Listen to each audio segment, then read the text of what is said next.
Remembered? This is the first time we've done a Zoom call that had a separate intro that you and I did together. Yeah. Because it's normally just me sitting here in the middle of the couch rambling. I think it's also probably because it's such a weird. It is to not be in person, and then when it's done, we're like, all right, cool. Yeah. That's We're like, all right, let's go. So that being said, what's up, everybody? Welcome back to another episode of the Walking Blind Podcast, episode 83. 83. We got to sit down with Daniel McCartney of the Continuance Foundation. He's also a agent for UTA, and then also happens to be the one of the OG guitar players from Gideon. Yeah. It's cool, man. Got to sit down, have some conversations. Didn't get to do a mental health check, But he gave us a background yeah. on his, which I don't think we got to really express how rad I think that was for him to be so open and share his mental health journey. Yeah, it was cool. Cool. Do we do a mental health check? You want to? Might as well. You want to explain the mental health check? Yeah. Here. This is new. Remember, it's just the one camera, Mike. We don't have any. I'm all looking at my. Yeah. Mental health check is basically where we check in weekly to see where we're at mentally. That way we can kind of see, if things are going well, what are we doing? That's that we're in a good place. And then if maybe we're in a funk, maybe what's going on, or maybe what are we neglecting to do that is keeping us in that funk. So you go first, Michael. Well, excuse me. I actually feel good. I've been. So, we all know the story that I bought a ton of guitars, right? And then now I'm in the process of like unloading some of these guitars, right? But what I've been doing is I've been wheeling and dealing. Because to me, it's like having that money in my pocket would be cool. But I'm also like, oh, I can like get some other cool shit, right? Yeah. So I traded one guitar actually for, you guys can probably see it, the Les Paul that's in the frame. That is. She already knows about this. It's Karima's birthday present, but she's not allowed to actually have it until August because. And you get to play it until. I get to play it. I was actually jamming on it earlier. Wait, when did you birthday? August 3rd. Oh, okay. Yeah, and then I actually let go of the Jim Root Telecaster. Because I'm a shreddy guitar boy now, and I need a. You're a riffer, dude. I'm a riffer, dude. I really am a riffer now. You're a riffer. Got Ryan to send me that one riff that I was struggling with, and you got it? Just got to bring the speed up a little bit, but I figured it out. Right. And so I've been like kind of like dialing in some cool stuff, and it feels good to kind of like I kind of like piggybacked off of Ryan for a lot of stuff. Like, oh, I actually like this. I'm gonna jock your style on this, this. But now I'm starting to like find your own, find my own little space in here. But I also still go to him to be like, is this cool? Can we do this? Yeah. So yeah, I feel good. Feel like things have been, kind of rolling in the right direction. Not just with like band stuff, but just in general. Kind of getting some projects under my belt, getting back to work with some voiceover stuff too. So it's been pretty good lately. How are you? I feel like I'm doing pretty well mentally. Physically, I'm tired. Physically, I'm exhausted. But mentally, it's been good. I've been able to, except for I guess this weekend was kind of not good for me as far as working out. Mm-hmm. But I've been doing my own little. I have like a routine that I'm doing. I think it's gonna work out for me. Yeah. So that's been good. And then getting back to getting getting my voice into show shape. Yeah. It's just good for me because I get to sing, and kind of finding this like weird little loophole that when I'm with Jordan, we do karaoke. So I need to warm up. So I'm like. This is weird. Let's just put something on. We'll sing. Yeah. Now, are you doing this on your sick ass car stereo or? Yeah. I don't have it, and also I'm starting to feel like I got hustled because I don't feel like. So I had my sound system right now in my car it's not working. So I instead of sitting in silence like a crazy person, I found this cool speaker. You remember I bought one too. Did you? Yeah. Same one? Yeah, exact same one. Does yours bump? I don't really use it. Oh. The lady uses it. Oh, nice. Well, I feel like it was a lot louder when you played it for us than it is in my car. Are your batteries dying? I don't think so. I charge it. I wonder if there's like a. Actually, I don't know. Whatever. But anyway, it might be just a little switch. Little something. No, I feel like I don't know. It doesn't. You know what? I shouldn't question it. You are very tech savvy. Yeah. But yeah. So yes, I sing on that, my little speaker. Nice. Which I overpower. But yeah, I'm good, man. Mentally, I'm good. I feel like I'm gonna be more prepared for this. I have to be, because my goodness. The more like I kind of like getting prepared for this, I'm like thankful for Australia. Mm-hmm. Because Australia was pretty eye-opening for me to be like, what worked you before isn't gonna work for you now. Yeah, your body's changing, and there's also like it's a different game altogether now, especially because like you've still been singing, you've still been, you have Burner State, you have the new project, but also like you haven't had to do anything. Like probably the heaviest thing that you've done since No Bragging Rights is getting on the Torture Culture record and doing that, that one song. Yeah. So that's like, it's not. It's like riding a bike, but it's also not like riding a bike. Like it's like you're relearning all this stuff and putting yourself in a situation where you have to figure this shit out again. Yeah. Yeah, I'm kind of looking for. I have a new warm up. Mm-hmm. First time in like I don't even know how many years, because I've done the same warm up forever. Yeah. So, yeah, I'm feeling good about the tour, and then I've kind of gone back to just like naively just like I can't think about it as far as like date to date. Yeah. So when people hit me up like, oh, I'm stoked to see you on so and so, I'm like, all right, sick. I can't think too hard on that because it'll drive me crazy. I may or may not, if everything works out the way I want it to, be making some changes in here while you're gone. Okay. But we'll see. I don't know if I'm going to do it while you're gone or if I want to do it for episode 100. Ooh. Which but we're so close to now. Yeah, which wildly we're close to. So, yeah, it is, it's all kind of like what I want to do can be done right away, but I need to do it strategically for funds purposes. Because in the beginning, went hard in the beginning, and now I got to be more cognizant of what we're spending. But yeah, with the idea I have, I think the studio will be more functional for both us and guests, and it'll be more comfortable than us just looking at each other like this. Yeah, because I noticed in Gabe's episode that we're both like this. Just looking down, talking to Gabe, and I was like, "Oh man, we did that for intimidation." But another thing too, like when we have dudes like when we had O'Brien on, we're both like this. So it's like we need to like I would much rather have guests in the studio and make it comfortable for everyone. So it also sort of like this the whole time, Probably be easier conversation wise too. Yeah, but.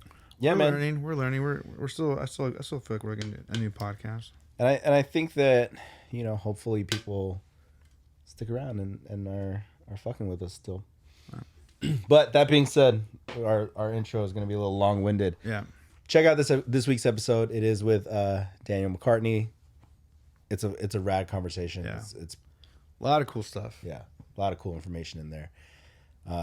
Yeah. So we love you guys. We'll see you next week. Peace.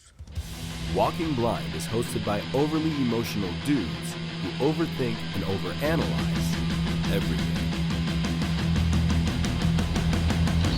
Nothing the hosts say should be taken as medical advice or opinion. They're not professionals. They're about to make that very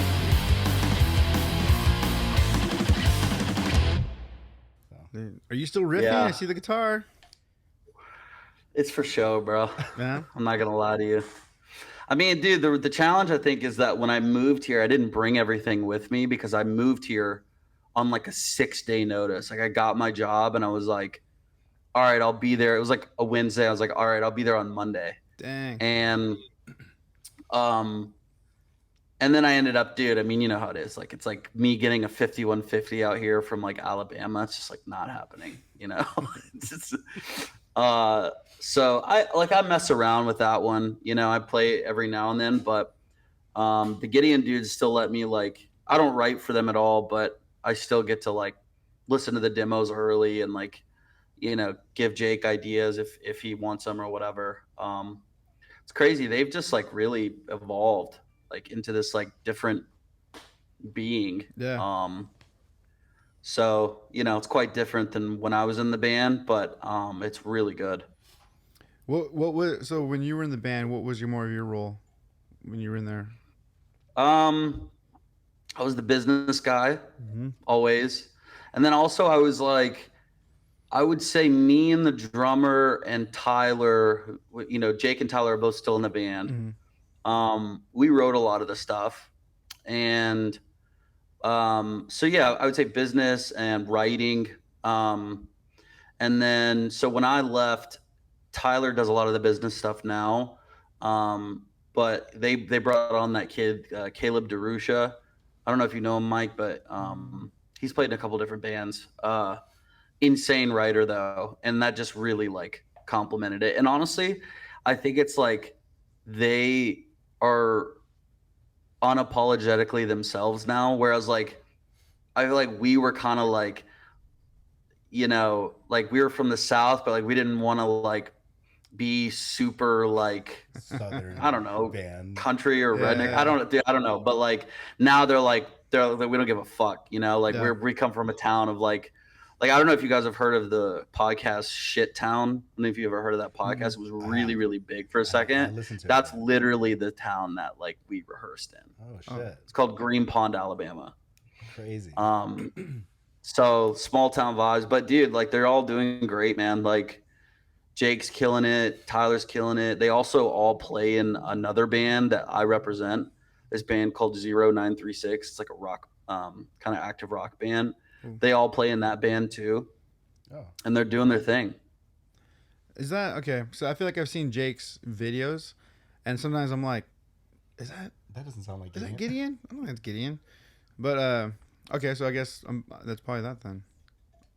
Yeah, it's probably one. Yeah, it's one or the other. You know, I mean, I will say the new Gideon album is definitely like the biggest album they've ever done, which is just insane to me. It's like 13 years in. Yeah. Like it's the biggest record. Like it's streaming more than they've ever. Every record has gotten bigger.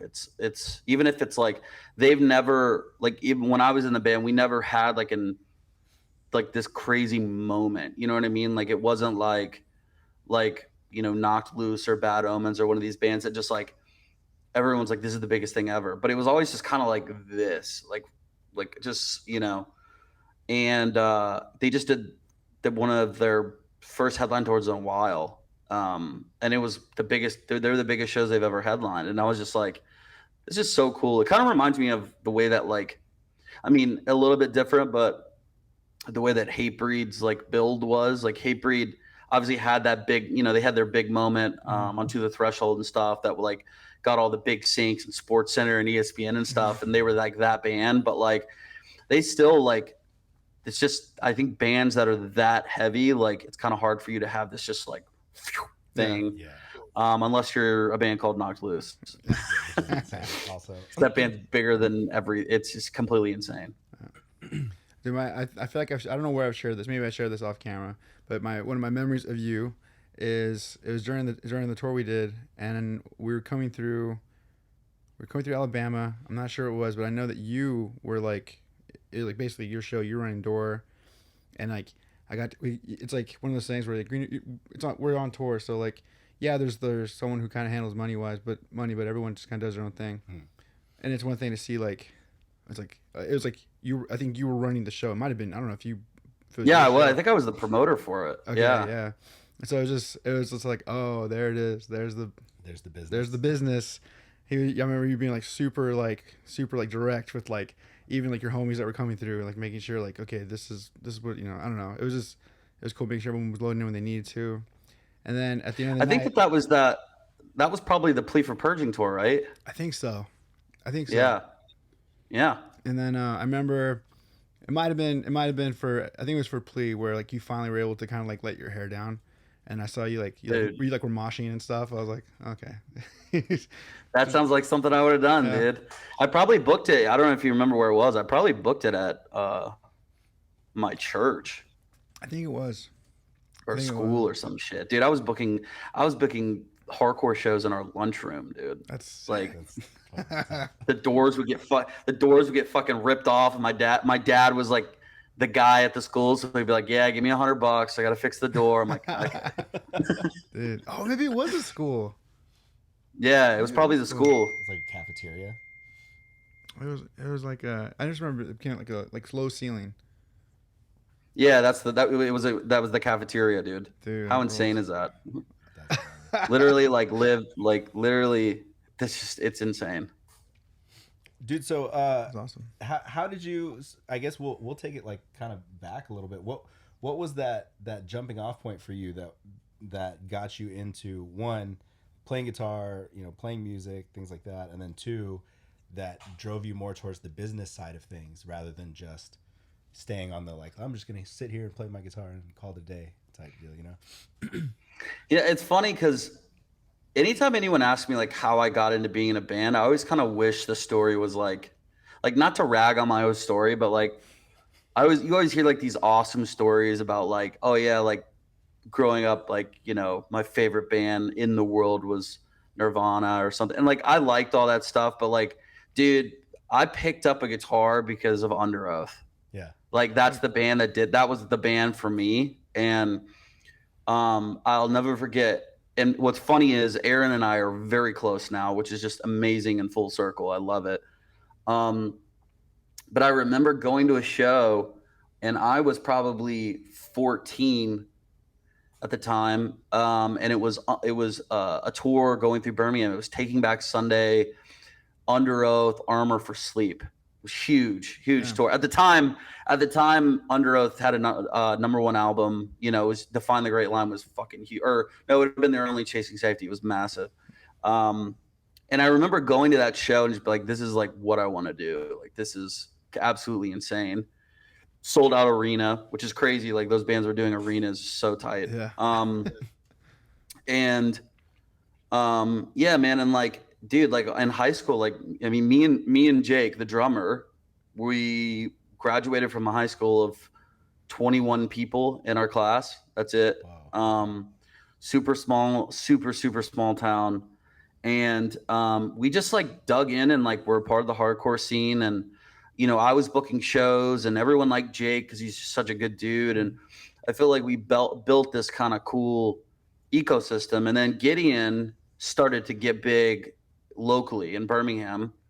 And it was funny because like all the bands that kind of got big from Birmingham, like My Children, My Bride, Gideon, there was a band called I Am Terrified. We had this crew. Oh, and then Maylene and the Sons of Disaster. Like we had this cool crew of bands that were coming from Birmingham. So anyways, yeah, dude, we just like honestly the band stuff, so we just dug in and like, I was booking those shows, so we would meet people, kind of like what you just said, Mike, where like, oh yeah, I was the promoter. So sometimes I would put Gideon on the show so we could meet the bands and stuff. And then yeah, we signed with Face Down at the time and just started getting after it. And I think our first like real tour was one of our first real tours was Sleeping Giant, First Blood, Gideon. It was sick. And Betrayal was on it too. Dang. Betrayal. Hell yeah. And I just remember being on that and just being like, this is just what I want to do the rest of my life. This is unreal. And then got momentum, did the Scream the Prayer stuff, we did the For Today tour at their biggest. It was a big tour. Um, yeah, dude, I think the problem with me is like I really like creating content, marketing, and growing it. So Jake, the drummer, it was kind of always this funny thing where like I played guitar okay. Like I just being honest, I was never really that good. It was just I knew how to write riffs. I knew how to write hardcore riffs. Mm-hmm. I was very good at staying on the times of like what was popping at the time, how to be heavy, the heavier stuff. But Jake was always like, and that shines through because Jake now does it like for a living, and I do this for a living. So, but yeah, like I was never really the guy as far as the musicianship standpoint.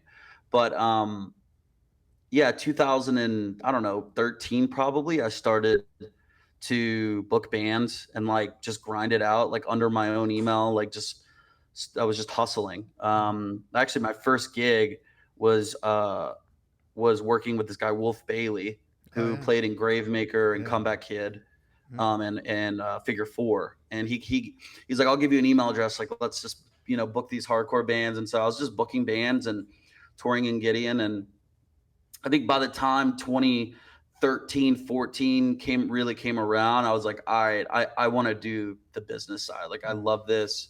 I want to grow bands. To be honest, I was like, I want to make money. I mean, those guys make money now, but like I never made any money. But touring in a hardcore band, it's just not, yeah, I mean, that's just the truth. And then so 2015, I moved here to be this guy Dave Shapiro's assistant, who Dave at the time like did A Day to Remember, Papa Roach, Falling in Reverse, all that kind of stuff. And yeah, like the model kind of be an agent at a corporate, a big agency is like you work for a couple of different agents. So I worked for him, and then I worked for this really powerful agent, Cheryl Pagliarani. She's got like Post Malone and 21 Savage and Dominique Fike, crazy roster. Yeah, worked for DJ Khaled for a little bit, worked for Post Malone, and then got promoted. And so ever since then, I've just been trying to like utilize, I guess, the knowledge that I have of like being a past band dude, which honestly is like, it's really funny. Like when you're coming up in like the corporate agency realm, it's very like you learn about meeting etiquette and what to say, what not to say, what to say to artists, what it's a very like read the room culture and try to figure out how you sign this act or whatever it is. And my like number one pitch to this day is just like, yo, like I did all this. Like I slept in 15 passenger vans on top of merch bags. Like, I played 200 shows a year. I mean, I would say when we put out Callous, like we probably played 200 shows that year. It was completely insane. So that's like my, that kind of, I don't want to use the word edge, but like it gave me a much different perspective than like, oh yeah, like I went into the mailroom and like kind of like music and became an agent, which like honestly, there's a ton of great agents out there that never played in bands. But I've found we have like 5 or 6 guys at UTA that like they were band people, and we all just like do business the same exact way. I think it's because we know it's like talking to a former me. You know what I mean? When I talk to a client, because it's true though. Like I mean, that experience is. You can't just get that experience. You can't just be like, oh, I want to tour. It's like, unless you can jump off with someone's willing to take you, and then, a lot of people don't appreciate the fact, like, you said sleeping in vans, like eating Taco Bell for like a week straight. Like people, it's like, it's a world that, unless you've done it, it's hard to really replicate that and to know what that grind is too, like, to keep like wanting to do that. I think about that all the time. Like, how the hell did we play so many shows in that kind of living condition? You know what I mean? Like we still make shit, like eating poorly, sleeping on floors, or a van for months. A few days between showers. Yeah. Still trying to meet girls. Yeah. I mean, granted, this was like the first, like this was like the worst of it. But I remember our first tour ever, like Not like, oh, we signed, and no, like our first like self-booked through MySpace tour. Yeah. I remember we did like the Southeast, so we do like Alabama, and then we do that venue, the Warehouse in Chattanooga used to be around. Then we did Atlanta, and I remember we played in Valdosta, Georgia, which is like South Georgia, right where it turns into Florida. And I have this memory of like we played a place called Vino's Pizza, and like everyone there was just eating pizza. Like no one was there to watch our show. It was like if we sat down, like set up our band show in a lunchroom of people eating pizza, and there was no crowd. It was literally like, okay, let's go to a restaurant and play. Yeah. I don't know how we got booked there, or who booked us there, or whatever.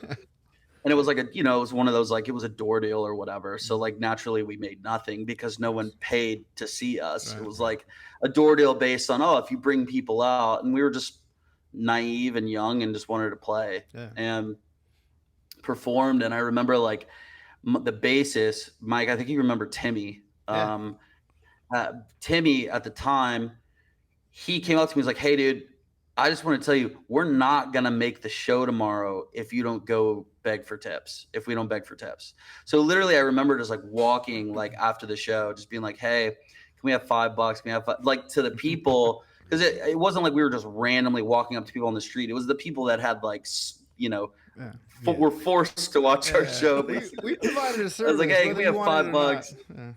Yeah, like I remember Timmy being like, we could probably get there on like $68 or something like that. And I'm like, that was like, and then I remember like having like 17 cents in my checking account. I don't know why it was that number and why I remember it, but like having like 17 cents, and like I was so hungry for lunch. And so we stopped somewhere random, and I convinced I convinced the dude at McDonald's to like give me a free McDouble or whatever. And I remember just being like so hype, just like so stoked about it. So randomly, Timmy. What'd he say? I was like, it's funny you said Timmy, because like randomly every now and then his picture will pop up, and it's we went. I think we stayed with him. He had the crazy house, right? Yeah, insane house. Yeah, and so of course we're walking through, and then I see like his prom picture, and he's wearing. I'm pretty sure he's wearing like all white, probably. I don't know. It's amazing. It's like an amazing. Yeah, I have the picture in my phone still for sure. But like every now and then, every couple of years, it pops up. It's so funny. Oh, that's 100%, like 100% something that he would do. And he was, we called it the Redneck Mansion. Yeah. It was a house that had 22 rooms, but it was originally a 5-bedroom house in Alabama in the middle of nowhere. They were all built. It was like extensions. And it's the craziest thing, dude, it was insane. And then I think Timmy's dad owned a trailer park, but it was like in the backyard, the trailer park was. So like there was no separation. It was like you walk out and like there's like 12 trailers, and the dad owns them. Dude, it was amazing. Like the dad was like this resourceful, just like bad motherfucker, from Alabama, just like 12 different businesses and shit. Like it would be like he made his yard like a car dealership. So there would be like in his yard, there'd be like 8 cars for sale at any given time. Dude, that's so awesome. It was so good. I remember when we found out we were gonna stay there, like everybody's all excited for us. Like, oh, you get to see it. We tell people about it, but you get to see it. And it was like low key. It became like this legendary spot. It's like a plea for. I mean, everyone stayed there. Impending Doom, A Plea for Purge, like all the OG guys. Everyone was there. I think at one point maybe like most of Face Down Records stayed there like on a single night, if I can remember correctly. It was just so awesome. Dude, like just the best, like most random experience ever. And of course the mom's like the Southern Belle and like just cooks for everyone. That rules. That's it. Damn. Dude, so I don't know if that's the we're copying your story, but I want to know about the mental health journey, man. Like, looking back on it now, as musicians, everyone should be on a mental health journey for what everyone's been through. But yeah, I'd love to hear like what your journey into what led you eventually to Continuance. I mean, yeah, dude, like, it's something that I have a lot of peace with now because I've had a journey, right? And Mm-hmm. I'm in a really good spot. But I think, I came up with a bit of a complex situation. It wasn't a bad situation. It was complex in that I had a very good childhood, amazing parents. They're both in my life. We talk every single day, love them dearly, was always provided for. There's some complex stuff where, a major mental illness history in my mom's side of the family, primarily. Um, so, like everyone in my mom's, family has been in a mental health hospital at some point. I haven't, thankfully.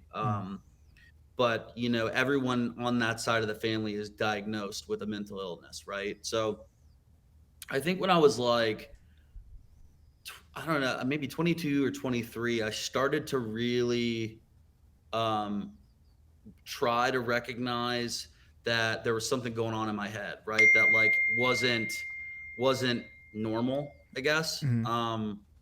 And well, by normal meaning like, it wasn't something that everyone experienced, right? Right. So I remember just I don't know if you remember this, Mike, but I used to be married. And I don't know if Mm-hmm. you remember that or Yeah. not. I was married until like 22 or 23. Mm-hmm. Small town vibe. Everyone gets married really young. Mm-hmm. Um, but I remember I moved to LA. The marriage went to shit, and then we got a divorce. And then I think what my theory of this is that they say that the brain does is still developing up to like what is it, 26 or 27 or something. Mm-hmm. So when I turned 25, there was something that I think it was probably prompted by an immense amount of stress from that moving here, work, all the normal stuff, Mm-hmm. life. And I honestly had a pretty serious uh, episode, right? Where, I have obsessive compulsive, but I have like the real obsessive compulsive, not just like I think everything should be clean. Like that's not even the start of it. Obviously that's a very, very common misconception. Mm-hmm. Germaphobe. I'm literally don't give a fuck about germs. Mm-hmm. It's not been one of my things. My thing was very, I would get caught up on stuff and really, really obsessed with things. My head would really like swim. I would have what's called intrusive thoughts that would really bother me, and then I would just kind of go in circles, Yeah. right? And I think it was probably prompted by stress, but yeah, like 2015 or 16, I had a serious spiral with it, and I went to therapy, and it was the first time I'd been in therapy ever. And I think that a little bit of that is a reflection of my upbringing. There's physical wellness and spiritual Yep. wellness in the Christian faith. There Yep. is no Right. mental wellness, Yes. right? So the physical meeting the spiritual. And by the way, now a lot of the Christian faith has come a long way, and now a lot of them do acknowledge it. Yeah. But Southern Baptist kid, in the early 2000s, that was not. So it was physical health, spiritual health. So if something was wrong with your physical health, you prayed for it to be better, right? You asked God to grant this for you. So Mm-hmm. I think what happened was, as I was, a kid, I had these signs of quirky, like kind of that quirky, obsessive, anxious. I would, I mean, some of this stuff is stuff that a lot of people have dealt with, but, Mm-hmm. I would go over to a friend's for a sleepover, and I'd be like the only kid that's like, I gotta go. Like I had my mom come get me, you know what I Mm-hmm. mean? Like, because I couldn't stop thinking about my mom, and I would get sad and I would start crying and all this stuff. And I had these like little things, I had this thing that's very, very serious, which I ended up not even realizing was totally a thing. It's called confessional OCD. So basically, like, it's when obsessive compulsive disorder meets faith. So it's really, really, really common amongst people with OCD that are Catholics a little bit more, because in Catholicism you actually go to a priest and confess your sins, Mm-hmm. right? And for me though, basically, it was very complex and bizarre, but I would think something that I wasn't supposed to think. At the time it was like, I grew up thinking, it's not okay to have sex before marriage. So my thing as a kid was, I would lust after a woman, and then I would immediately ask God for forgiveness, and it would just all day, every day. It was just this crazy thing. And then I would stop and it'd be okay, because anyone that has, a mental condition knows, like, based on your life at a specific time, there are like spikes. Yes. Like sometimes I'm like, I'll go like months and I'm like just cruising. And then like one day I'm like, oh shit, I'm just like in my head a lot. And there were a lot of signs as a kid that if my parents would have been educated on it and known, they probably could have helped, but they weren't, And so I think that made a very nasty cocktail that kind of just spewed until it blew when I was like 25. And then I just had these episodes, and it kind of went into depression. And anyways, I went into therapy, and my therapist, I remember I hadn't even heard the words obsessive compulsive disorder, except for just thinking about like when people would say like, oh, you really are a clean freak or whatever, the common stuff. Yeah. And I remember in about 5 minutes, she diagnosed me with OCD. And I remember being like, damn, like I'm 20. It took me 25 years to get a 5-minute diagnosis by a professional. She's not my therapist now, but she was my therapist for up until like a year ago when she left the firm that she was at. And she was with me through that kind of whole journey. And I remember just sobbing, because I was like, I never even heard mental health or mental awareness, or it just wasn't in my DNA. It wasn't in my upbringing. Especially like you said, coming from a Christian background, like you said, like it wasn't in my education, and it made a nasty cocktail. Now I'm in a really good spot, and I think, sorry, I don't know if you guys can hear this. I keep trying to turn it off, but it's all good. I think the main thing here is that by the time I became, who I am today, I had gone through so much in my head, but also simultaneously had an awesome life. Yeah. If that makes sense. Yeah. And anyone that's done that knows that is kind of demoralizing, because you see people who maybe it's just not mental illness is not a struggle of theirs, and they have this awesome life, and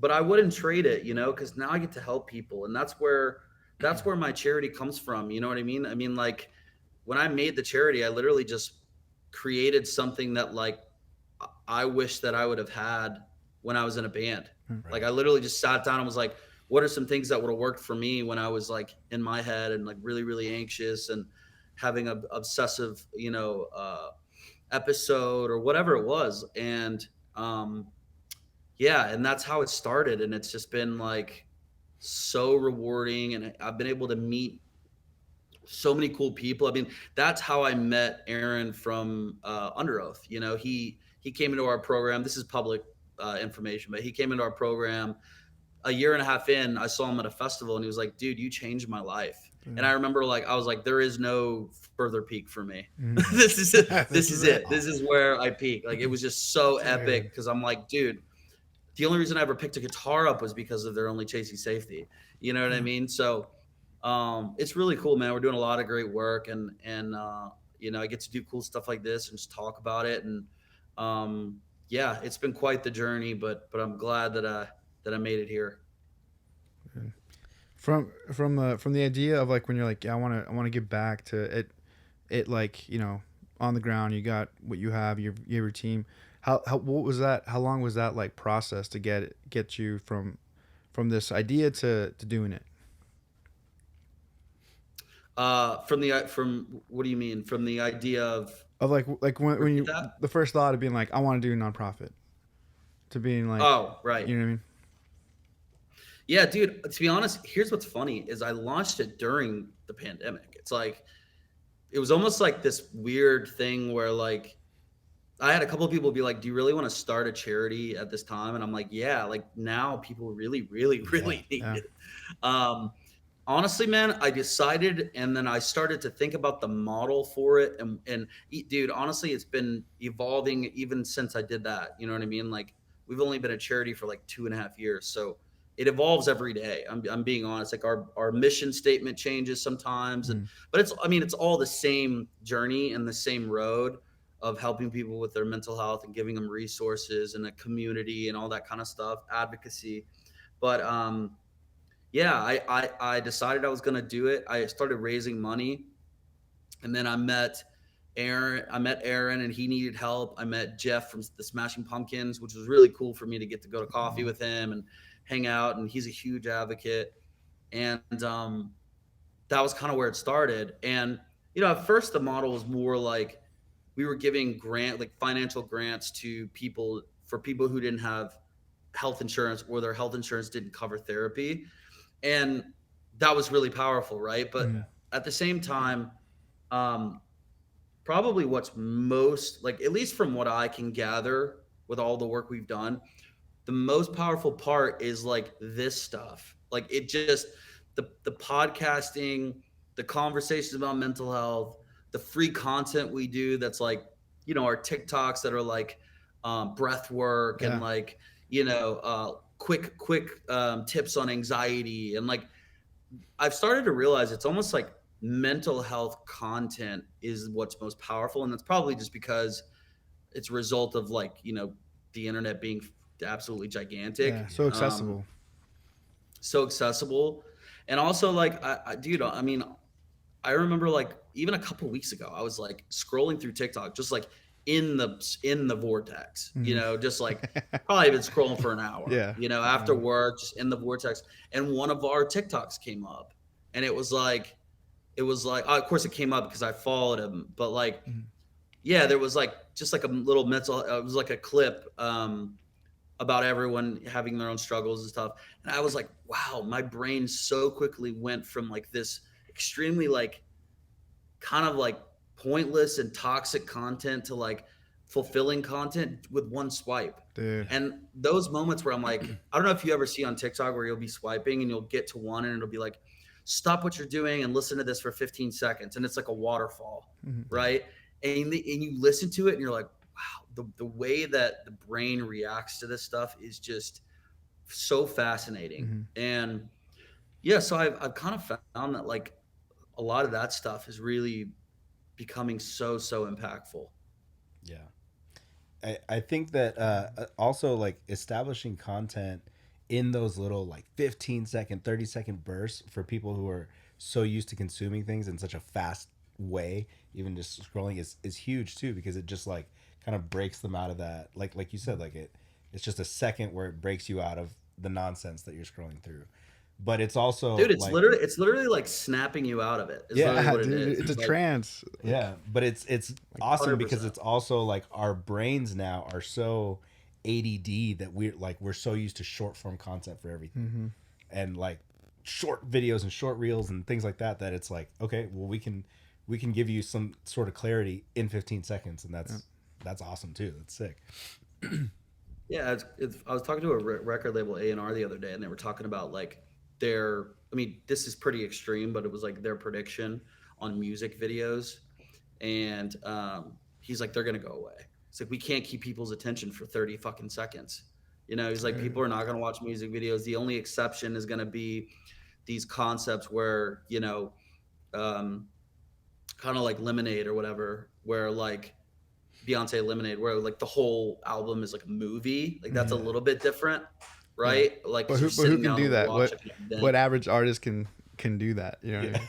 Correct. So like, but that like Mike, when we were in like, it's like the model was like you put a song out, the single, you do a video for it, right? And you like people watch it, maybe it goes viral, maybe it doesn't, but like it's just like it was just fascinating to hear. It's like we're just funneling money into let's make a 20-second clip to catch people's attention and get them to click on what is this, right? And then from there, you end up at their Spotify, hopefully, or whatever.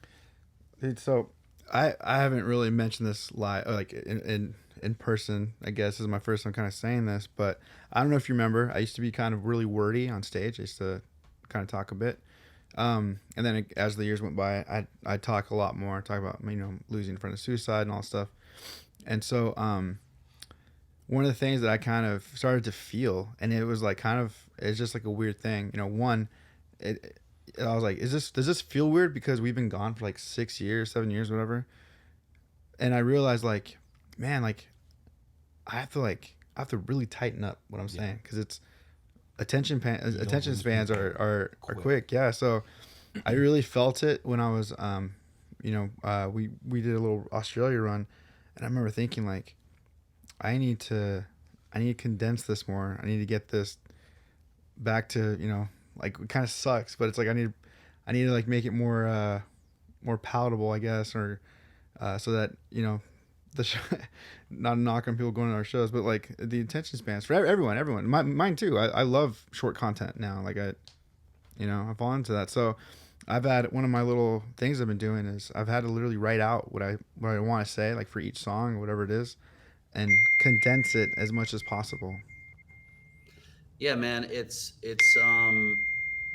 pretty wild that we even have to like operate like that. You know what I mean? It's like, it's just crazy. It's like, yeah, like, hey, don't say too much because we'll lose them after about 7 words. Yeah.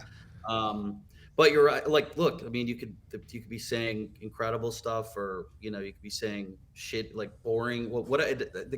It's really like the actual content of what you're saying. If it's too wordy, and by the way, I don't remember that. I remember you being very vocal on stage, but I don't remember ever being too wordy. Maybe that was because at the time it was a little bit more normal to talk that much on stage. But yeah, it's really insane, man. It's like you almost just like want to. It's almost like when you talk to someone who like you'll lose their attention span after like 10 seconds. Oh. So you're like, yeah, you should do this and this and this and this, and then that's it. That's all you get. Yeah. Crazy. Yeah. So have you found on like the like artist management side that you are like kind of like preaching to your artists, like, hey, we need to bring in the shorter form content. We need those short clips just to kind of get people hype on the music, on the projects, like whatever you're working on, or is that aspect changing? Yeah, I mean, I think I really didn't even have a choice. You know what I mean? It's kind of like, it's like you just kind of had to adapt. Like I feel like we've just had to adapt. It's like, I don't know. We're all in this position where, basically the goal should be you see content and you somehow get that person that's swiping to click on what you're doing beyond swiping again. Right. So you have such a small window to do it. And then you get into the different, like, okay, well, are you swiping because, or are you clicking on it because you like it or you hate it or whatever, that whole thing. But then also it's like, how do you convert that to a fan? And I think everyone is still kind of figuring that out. I think it's like you have such a small window that, do you do like this crazy video that has nothing to do with your music at all and then just add it as a clip in the background is it a dance, which obviously we've seen, songs go diamond because of, or is it one of these insane, like, I don't know, funniest home video clips or whatever that's just a bunch of dumb shit, and then you just put the song in the background. I think we're all figuring it out. I mean, I personally like when an artist will film professional short form content where they like, it's them, saying it into the screen, but like with a crazy environment, like, for example, like when we had over the pandemic, we had Lyon do a virtual DJ set at the Grand Canyon, which was like, it just was like another reason to like not swipe past it. You know what I mean? Right. That's a little different because it was a whole show, but I think like that works. And then look, I think the end of the day, a lot of A&Rs still scratch their heads because they're just like, this isn't the same formula. It's not like, oh yeah, like record a record, put it out, put 2 music videos out and go on tour, have one single go to radio, the most commercialized or whatever. Right. it's just a different dude. It's a completely different model now. And I think it's both exciting and demoralizing. Exciting because you realize like, holy shit, if you are the lucky striker, you could go diamond in 2 weeks. Yes. You just never know what's happening. But then there's the whole challenge of like, how do you like sustain a career after you go diamond? Like, how do you, because these are, by the time Gideon and No Bragging Rights started to pop, like we had been touring for years and years and years. Like it wasn't our first rodeo, like some of these kids like 18 years old, the right TikToker picked it up. They wrote one good song.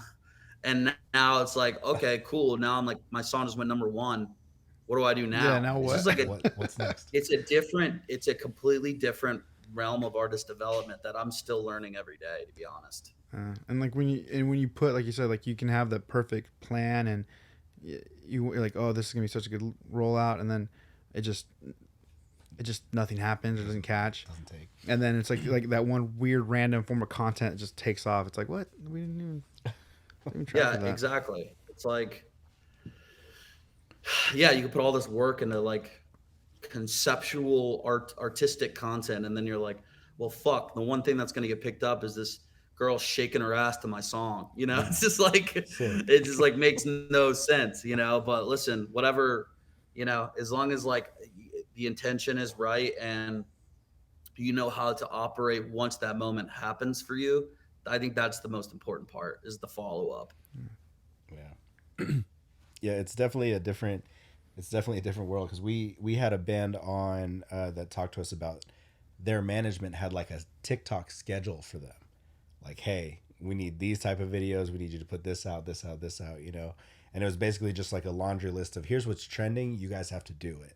And it was at that point, you're like, man, is it like, does this feel genuine? Is it something that you guys want to do? And they're like, I mean, it gets us plays, it gets us views, and you're like, all right, cool. Yeah, they were kind of open. Yeah, and look, I mean, to the artist, it's tough. It's like, to be honest, it's kind of demoralizing because you spend all this time making your art. But like, it's also like, I know a lot of managers and A&Rs that are like, what the fuck else do you want me to tell you to do to break your song? I mean, they don't make it's because it's like, I think if all of us on this podcast, like if we could have it the way that we want it, it would be making great generational, amazing art, and the good people and the people who work hard.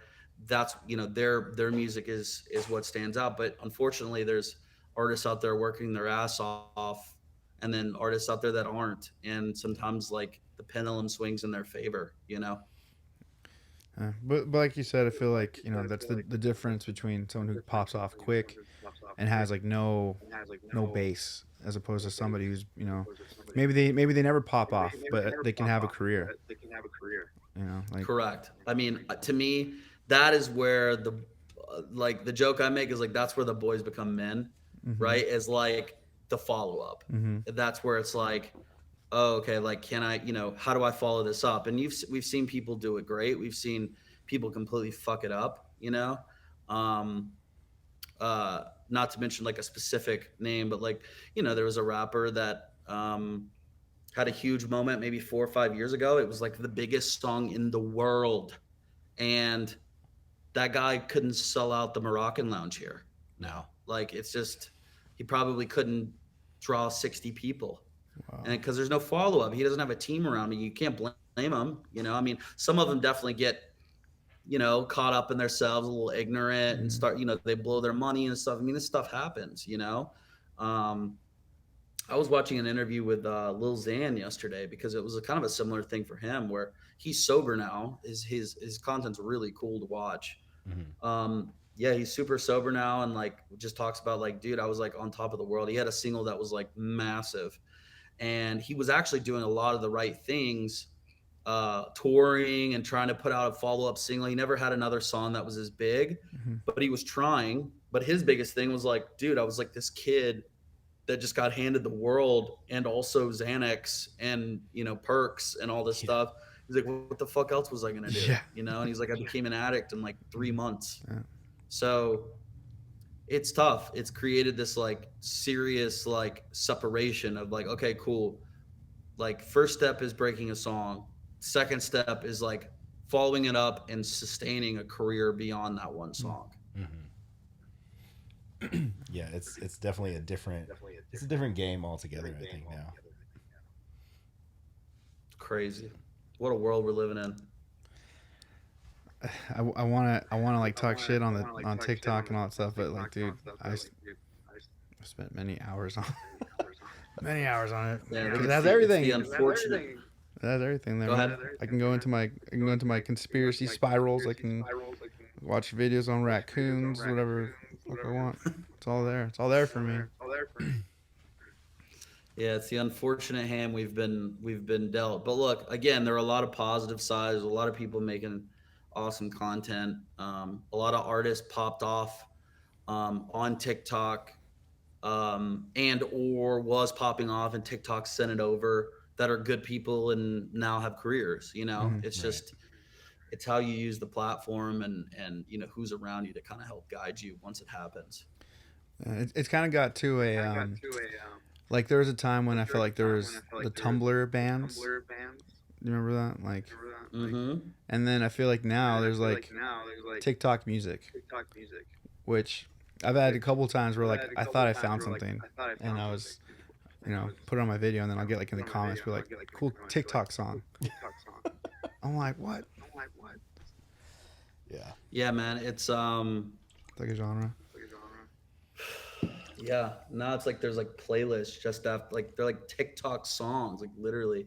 I'm just waiting on TikTok to like be like, yeah, we're gonna start a label or something. I don't know how they haven't. Dang. You know what I mean? It's like, who knows, bro? And so you think that we won't have like a big reset anytime soon as far as like people breaking away from short content? You think it's just gonna keep getting shorter, shorter, shorter? I mean, it can only get so short, I mean, I think like, I don't know. I think 15 to 30 seconds is the new normal. Mm-hmm.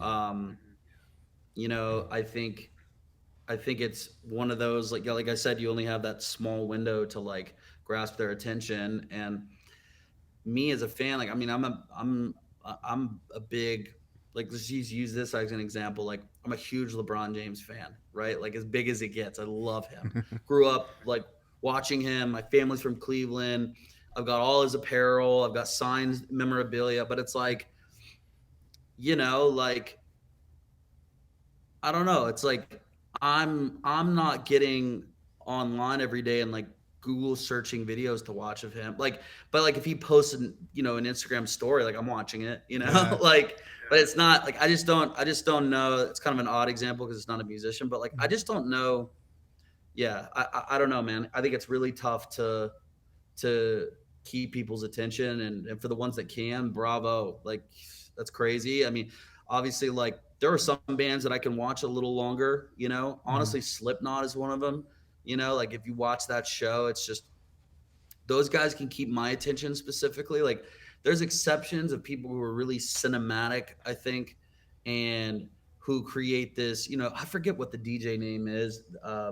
The electronic world is not quite my thing, but there's this one really popular DJ right now whose visuals are absolutely insane. It's like a massive production, and it's like a person, like the production is like this character that's like reaching out, and it's like 3D and all this Oh, stuff, like stuff like that. It's like, yeah, like I could see how they can keep your attention, but like it's not realistic for everyone. I think what is realistic for everyone is to adapt to the 15 to 30-second thing, and do your best to get that from a casual view to a click. That's the game.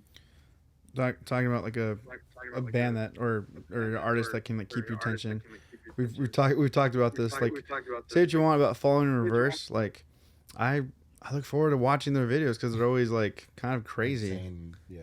Like, Cinematic movies. yeah, That zombified video. I mean, dude, that thing is ridiculous. Mhm. It's like, yeah, I mean, those guys figured out a way to do it.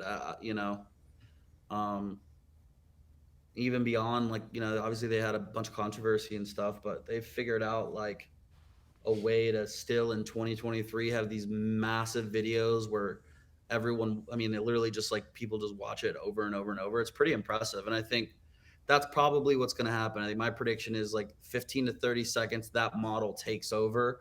And then there's going to be some people who can still pull off a little bit longer. But even my attention span has gotten shorter since I started listening to music, you know? So. Yeah. And on your end, do you miss the like being the artist and playing, or are you pretty like content with like, all right, I did it, I'm done, I'm cool? I mean, I would say this: there is no high like performing to like a sold out crowd that loves you. Like I don't think I'll ever achieve that high again in my life. I'm just being honest. But I don't miss anything outside of that. Yeah.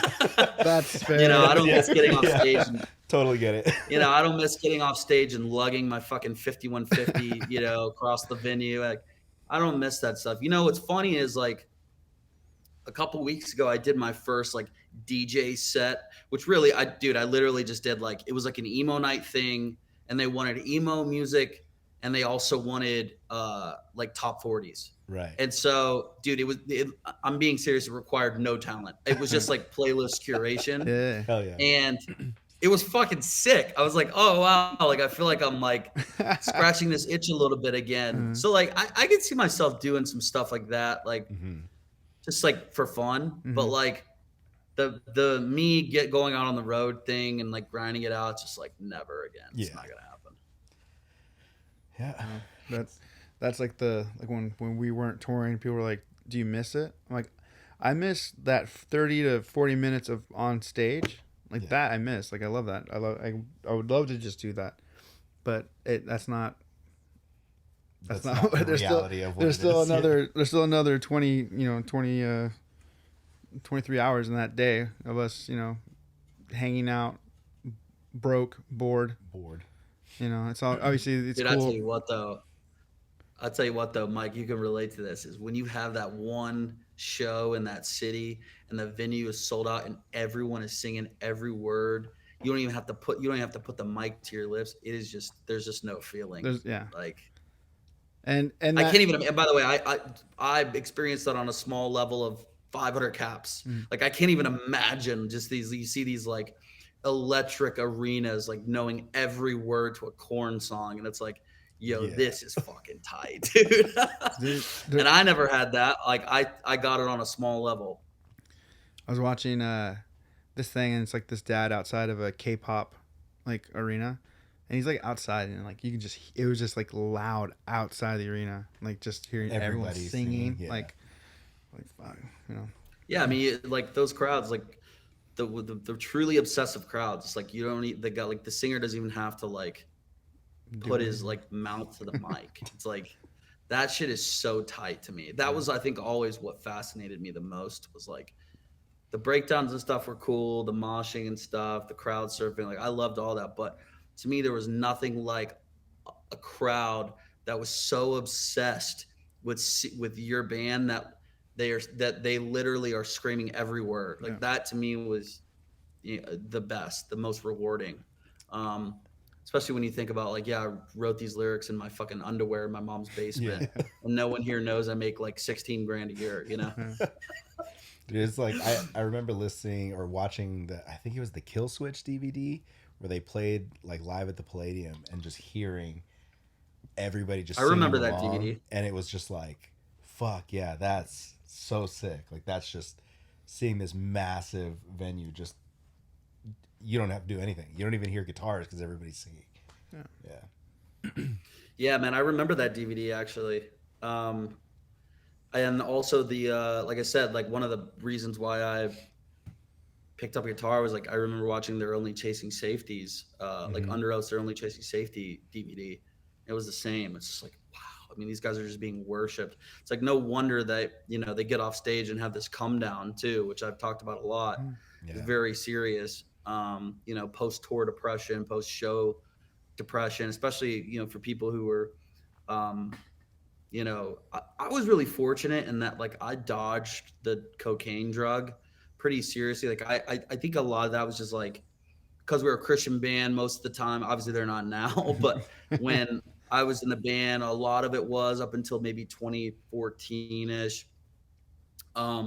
So I dodged that. But like, yeah, I mean, if you do cocaine right before you walk on stage and play to like 2,500 people and they think you're a god, it's like you're creating a serious precedent that's you're not going to be able to follow up forever. You know what I mean? Yeah, you'll never be able to match that high on so many levels. No. So it's crazy, man. But I have to leave here in like 10 minutes to go to a show, by the way. Dude, no worries. What man. show? What show? This band Honey Revenge. I don't know if you've heard of this band. They're pretty cool, dude. I'm just going because Derek Brewer, who's a close manager, manages them. He manages like Dance Gavin Dance and Veil of Maya, a lot of cool bands. Cool.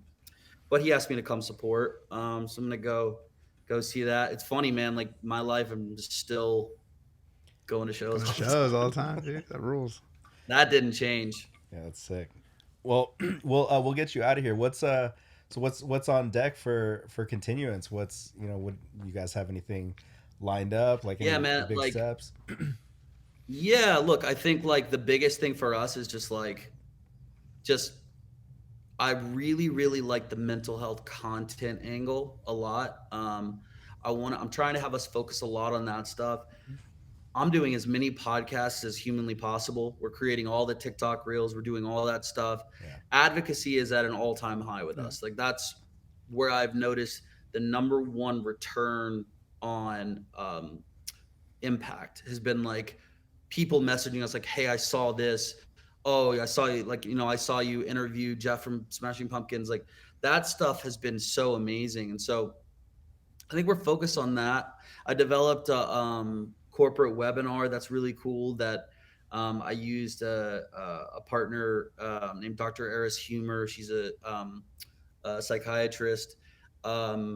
We developed a corporate webinar for like entertainment agencies and management companies and record labels to go in and educate the employees on mental health and how they can, adapt certain things, and also for their clients, giving them resources to be able to answer questions.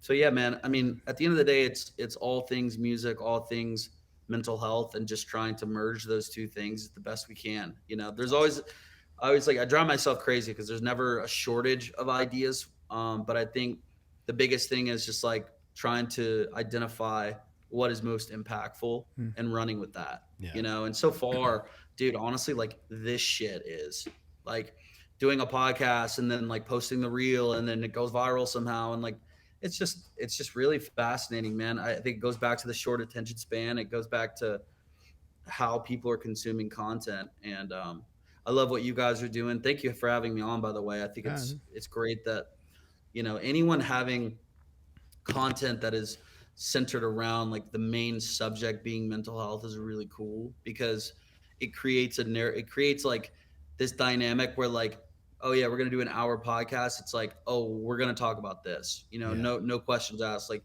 in some capacity, the mental health journey is being shared, and I know you guys have like both in some capacity been in the scene for a long time. So you guys get it. Yeah. So thank you for having me on. I appreciate it. And I love what you guys are doing. Dude, thanks, man. Thank you for being here. I'm sorry it rescheduled 3 times. It's all good. Sorry. Anyone else, we would have, moved on from that.